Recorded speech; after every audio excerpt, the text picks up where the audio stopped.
Hi, my name is Catherine Went with Syscon, and thanks for taking a moment of your time.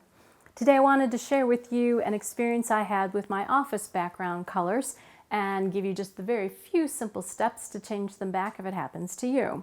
So first of all, I logged on to Office one morning and all my background colors had changed. Everything was in dark mode, Excel, Word, email, all of it. I am not a dark mode fan, and I definitely didn't want to keep it this way, and I had not made this change. So it turns out there's a very simple setting that I could make the change back, but like everything else in the IT world, you have to know where to look and what to click. And so with Chris's help, I got it fixed. So here's the steps.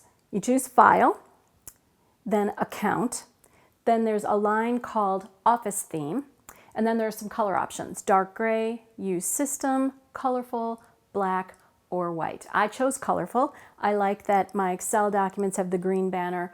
My email has the blue banner. It helps me as I organize my various windows on my screens. So that's it. It's that simple, and like everything else, you have to know where to look, of course, but it is that simple to get it fixed. Or if you wanted to try dark mode or one of these other ones, that's how you could do that. So I think the text, I'll use dark mode. I'm not sure what your favorite is, but go ahead and play and maybe you'll find a new favorite. Thanks for your time and hope you have a great rest of your week.